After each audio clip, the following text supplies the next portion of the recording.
खुलुमबाय नोंथांमोनखौ बयखौबो बरायबाय दिनै 30 मार्च 2023 बारायजायो बिस्थिबार फैदो दिननि खौरांफोरखौ बेखेवनोसै। आसाम पुलिसा नगाव डिस्ट्रिक्टनि सिङाव थानाय रुपैहाट ओनसोलाव गोख्रों सिग्रोमनानै सासे सुबुंनिफ्राय आयेननि बेरेखायै लानाय पिस्तल बोखांनो हादों। आसवादुल हक मुंनि सासे सुबुंनिफ्राय 3 राउन्डनि गुलिफोर, गंसे मेगजिन आरो गंसे 7.65 mm नि पिस्तल बोखांनो हादों। नाथाय दायनिगिरिखौ पुलिसा एरेस्ट खालामनो हायासै मानोना दायनिगिरिया पुलिसखौ फैनायखौ मिथिनानै जाथायसालिनिफ्राय खारखोमालांनो हादों। दा बे जाथायनि सायाव नायबिजिरनाया सोलिगासिनो दङ। आसामाव मोनसे गिथाव बाथाव गुलि गावनाय जाथाया सोराङाव फैदों। आसामनि गलाघाटआव सोरबा सिनायमोनि दुथां सुबुङा सासे सुबुंनि नखराव हाबनानै उदाङै गुलि गावदों आरो दुथां सुबुङा उदाङै गरनै गुलि गावदोंमोन। नाथाय बे गुलि गावनाय जाथायाव रावनोबो गुलिया नाङासै आरो बे जाथायाव रावबो जोखोम जायासै। लोगोसे गुलि गावग्रा मानसिखौ रावबो सिनायासै मानोना गोसोम गाबनि सि गाननानै बे जाथायखौ दुथाङा खालामनानै खारखोमालांदों आरो बे जाथाया जोगेश्वर नार्जारिनि नखराव जादोंमोन। दा बे जाथायनि सायाव आसाम पुलिसा गावसोरनि खामानिखौ मावगासिनो दङ। आसाम पुलिस बिफाननि बारग' DGP भास्कर ज्योति महन्त बिथांखौ Assam chief information of commissioner महरै थिसननाय जाबाय। बिथाङा बे बोसोरनि अदेबानि 2023 मायथाइनि जानुवारि दानाव DGP पस्टनिफ्राय ओंखारदोंमोन। दा बिथांखौ चिफ इनफरमेशन कमिशनार महरै थिसननाय जाबाय।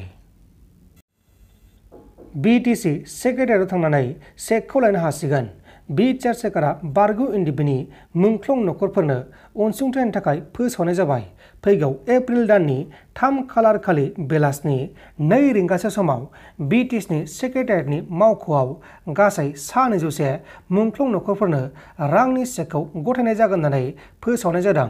मुंख्लं नखरफोरा मुंख्लंनि फोरमान बिलाइखौ होनानै चेकखौ आजावनो हागोन होननानै फोसावनाय जाबाय।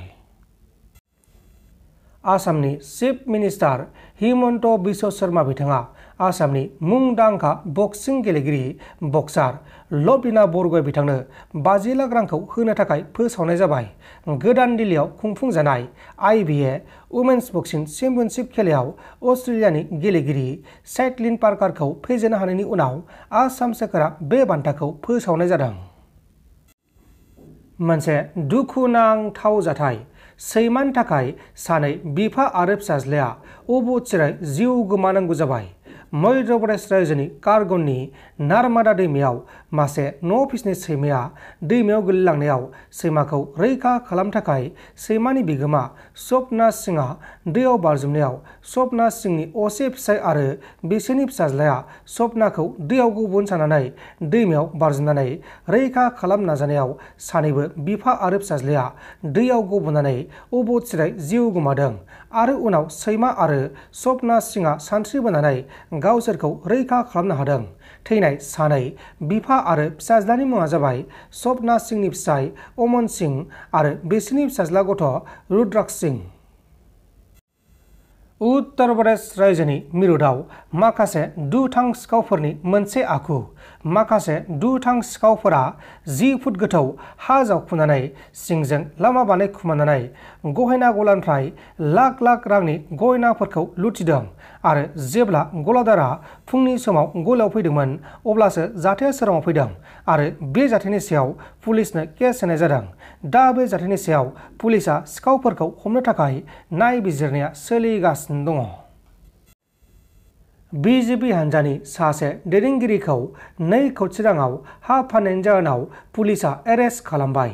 उत्तर प्रदेश रायजोआव सासे BJP हानजानि दैदेनगिरिया पुलिसनो नंखाय डकुमेन्ट्स खालामनानै हा फाननायनि जाहोनाव पुलिसजों एरेस्ट खालामजादों आरो बियो पुलिसनो हाखौ 2 कोटी राङाव फानदोंमोन।